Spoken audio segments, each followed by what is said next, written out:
before oil, before Wall Street, before global banks. There was a man who moved markets with camels. His name would travel farther than any army. In the early 14th century, the Mali Empire was not remote. It was central. Gold rested beneath its soil. But geography was its real treasure. To the south, forests rich with mines. To the north, the vast Sahara, and beyond it, the Mediterranean world. Whoever controlled this corridor controlled the exchange between continents. When Mansa Musa took the throne in 1312, he inherited more than land. He inherited leverage. Gold alone does not create power. Control of movement does. Musa secured the trans-Saharan arteries, not through chaos, but through order. Taxes were predictable, routes were protected. Stability became Mali's silent weapon. Then came the decision that would alter perception forever. The pilgrimage. This was faith. But it was also positioning. Tens of thousands marched. Officials, soldiers, servants. Camels carried gold in quantities the Mediterranean had never seen. When Cairo saw him, it saw abundance beyond imagination. Musa distributed gold with generosity and with consequence. So much gold entered the market that its value declined. Prices inflated. One man shifted a regional economy without raising a sword. And then something more powerful happened. Awareness. Cartographers began to draw Mali in gold. Trade intensified. Curiosity followed the rumor of wealth. But Musa understood something deeper. Gold is temporary. Institutions endure. He invested in architecture, scholars, and law. Timbuktu became more than a city of trade. It became a city of thought. Knowledge flowed along the same routes as gold. But history shifts. Routes change. Power migrates. As trade moved westward, Mali's centrality weakened. Yet the legend of Musa never faded. He mastered resources. He mastered routes. He mastered reputation. The desert was never a barrier. It was a highway. Wealth is not what you own. It is what must pass through you. Wealth did not begin in the palace. It began beneath the soil. In Bambuk and Bure, gold dust moved from hand to hand long before it reached a throne. But raw gold is not power. Movement transforms it. The Sahara was not empty. It was an economic artery. Salt slabs from Tagaza moved south. Gold moved north. At every checkpoint, Mali collected structured taxation. Not random tribute, not chaos. Predictable policy. Stability lowered risk. Lower risk attracted more caravans. The more caravans passed, the more revenue flowed. This was macroeconomics before the word existed.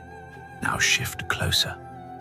From empire to individual, a single trader profits from predictable exchange rates. A farmer sells surplus grain to a caravan bound north. A scholar in Timbuktu is funded by wealth that crossed a desert. Macro strategy, micro impact. Then came the pilgrimage, an international liquidity event.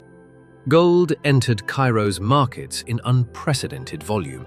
When supply surged, value shifted. Inflation followed generosity. One man had altered regional monetary equilibrium, and beyond Egypt, perception recalibrated. Investors followed narrative as much as numbers. Trade intensified because confidence intensified. Musa diversified, from commodities to institutions. Knowledge became Mali's secondary reserve asset. When routes later shifted toward the Atlantic, leverage declined. Geography that once empowered began to isolate. But the economic blueprint remained timeless. Control resources. Control routes. Control narrative. Wealth is not possession. It is positioning. Wind across sand. A low bell in the distance. Not urgent, not dramatic, just steady. Somewhere in Cairo, in the year 1324, gold begins to lose value. Merchants argue in crowded markets. Scales tip heavier than expected. Prices rise quietly, then stubbornly. No invasion, no siege, no army at the gates. Just gold.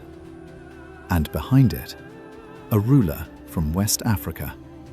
His name was Mansa Musa, and for a brief moment in history, the global economy adjusted around him. To understand how, we must go backward.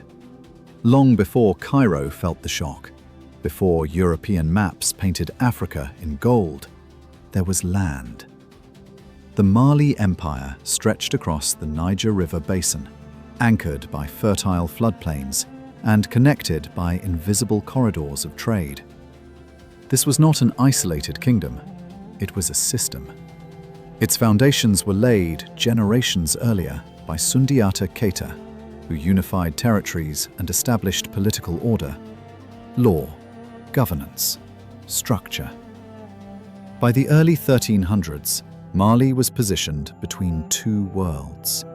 To the south, forests rich with gold deposits in Bambuk and Bure. To the north, the vast Sahara Desert. Most see the desert as emptiness, but emptiness can be infrastructure. Caravans crossed that ocean of sand in disciplined formations.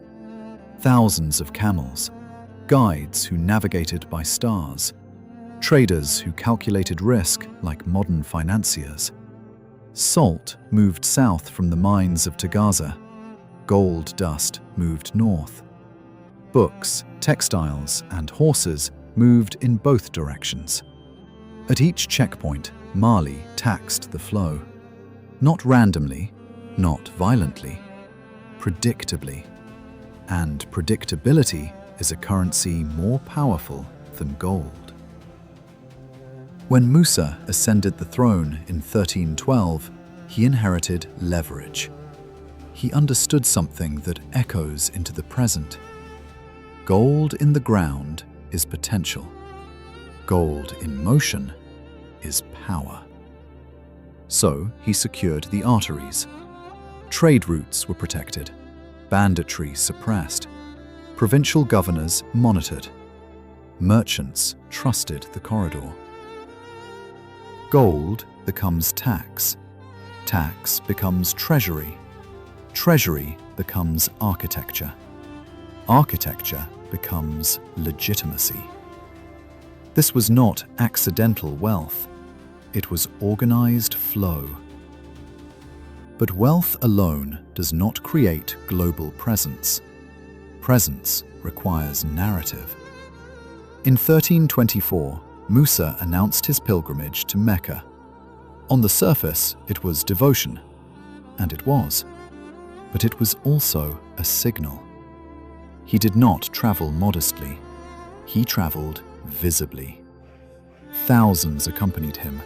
Officials, soldiers, servants. Camels bearing enormous quantities of gold.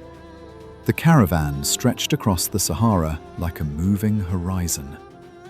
As it passed through North Africa, rumors ran ahead of it. A king of immense wealth. Disciplined, structured, generous. By the time Musa reached Cairo, anticipation filled the air. Cairo, under the rule of al-Nasir Muhammad, was already one of the great economic hubs of the Islamic world. But it had never witnessed this. Musa distributed gold freely, to scholars, to officials, to merchants, to the poor. So much gold entered Cairo's markets that its value declined. Prices inflated, currency equilibrium shifted. For years, Egypt felt the economic aftershock. One caravan, one ruler. Regional monetary distortion. Musa did not leave diminished. He left magnified. On the Catalan Atlas, a West African king holds gold. Gold funded knowledge. Knowledge stabilized governance. After Musa's death, cohesion weakened. Maritime trade expanded. The center shifted. Decline arrived as erosion. Fewer caravans. Resource. Route. Reputation. Today, shipping lanes replace caravans. Data flows like gold dust. Return to Cairo. Gold losing value. A distant bell across sand. Thank you for watching. If you found this journey into our shared past meaningful, please like, share, and subscribe for more stories that connect us all.